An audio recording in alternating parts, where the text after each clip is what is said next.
إذا سمعت حسى بالحسى والعود يتكلم بالعود ما أرجع زي ما أكون.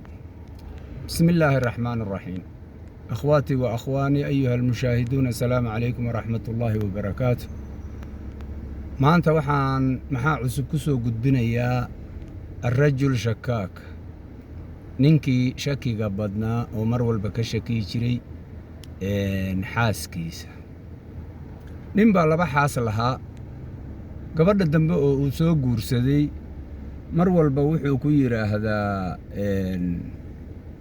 mar walba wuxuu u sheegaa markuu majliska soo fariisto gabadhani way aamusan tahay, wuxuu u keeno wixii ay u keeni lahayd bay u keentaa, wuxuu u dirsado bay maqashaa oo wuu khadimtaa, mutiicad bay u ahayd.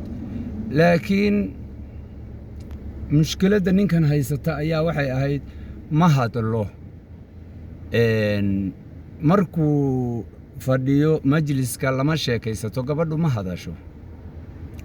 waxaa dhacday ninkii cuqdad weyn ayaa ku beerantay, mashaakil badan buu iska dhaadhiciyey.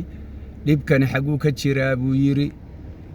isla hadal badan, fikir badan, in badan buu isku dayey inuu macnaha ay gabadhu la sheekaysato ama ay u sheekayso. gabadhu waxna ma su'aasho, waxna kuma dhibto, mumana waranto. waa qof iska edaboon oo iska edab badan, meesheedaasi soo fariisataa, waa u khidmaysaa, wuxuu u baahan yahayna waa ay u keentaa, wuxuu u baahnaana way u keentaa, wuxuu dirsadana way ula soo degdegtaa.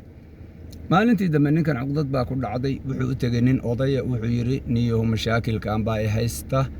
naagtii markaan u imaado waa aamusan tahay, waa fekeraysaa, waa aamusan tahay, waana qof fekersan. inaan wax u dirsado ama aan wax weydiiyo maahane, hadal kale nama dhex maro. niyo maxaan sameeyaa? waxaad raadsataa daab buu yidhi. daab yacni xanash raadso, xanash soo qaad, afkana ka xir, kiisna ku rido, gurigaaga tago oo iska seexo. markaad seexatid subaxdii markii wakhtigii shaqada aad aadi lahayd la gaaro oo ay shaqada kuu kiciso, ayaad kiisa ka soo bixinaysaa, laabtaad iska saaraysaa. wakhtigii sidii caadada u ahayd way kacday, qaxwadii bay u soo karistay, way u soo diyaarisay quraacdiisii, way kicisay. ninkan maba kacayo. odagani markuu wuxuu yidhi markaad laabta iska saartid sidii wax dhintay oo kale meyda iska dhig. way u timi, war fulaan warkac waa uu kici waaye. ma ayan intabihin laabtiisa waxa saaran. waxay u tagtay gurigii kale, gabadh reerkiisii kale oo ku dheggan. wiilka weyn oo ilmihiisa ka mida baa yimi, waa uu kiciyey. markuu soo galay war aabe markiiba isha wuxuu ku dhuftay bahalkii xanashka ahaa buu soo qaaday, waa tuuray, waa uu dilay. odagii baa lagu soo noqday, waa la kiciyey, maba kacayo, waa meyd. gacanta kor soo qaad, waa ka'annaha inuu meyd yahay. waa lala orday, ascaaf baa loo yeeray, waa la qaaday. iyadii intii ascaafka la dirayey, oohin iyo qaracan waa wareey, yacni tiiraanyo aad u badan baa soo fuushay gabadhii. ninkii markaas markuu arkay gabadha xaaladeedii ayuu soo naaxay, sidii qof maqnaa oo kale soo naaxay oo kale uu noqday. maxaa dhacay? maxaa kugu dhacay baa la yidhi. ilmihiisii buu iska diray, waxba iguma dhicin, orda iska taga buu yidhi, orda gurigiinni aada.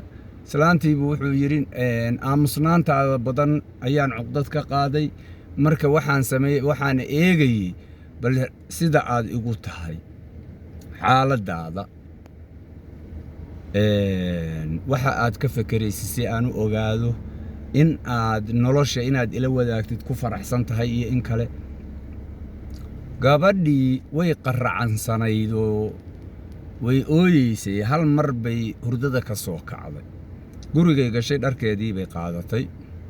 yalla reerkaygii ii geebay tiri. reerkii maya, naa maxaa dhacay? iska daa, dhib ma jiro walaalle. maya, reerkii ii geebay tiri.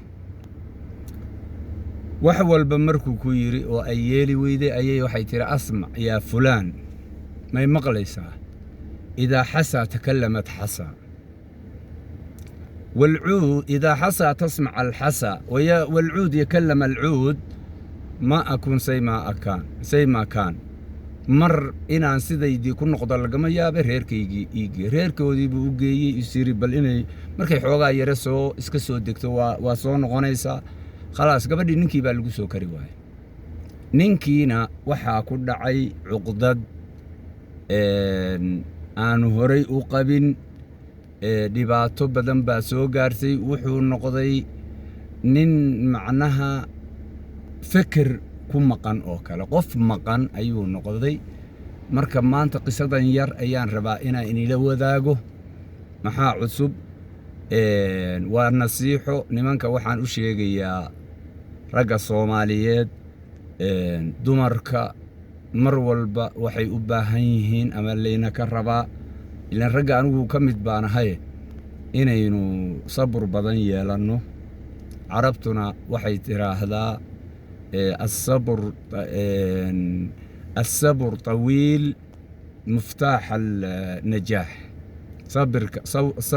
صبرك badan wuxuu fure u yahay najaaxaaga marka walaalayaal intaas ayaan ku soo koobaya bal wixii ra'yigiina ana ka dhiibta assalaamu calaykum waraxmatullaahi wabarakaatuh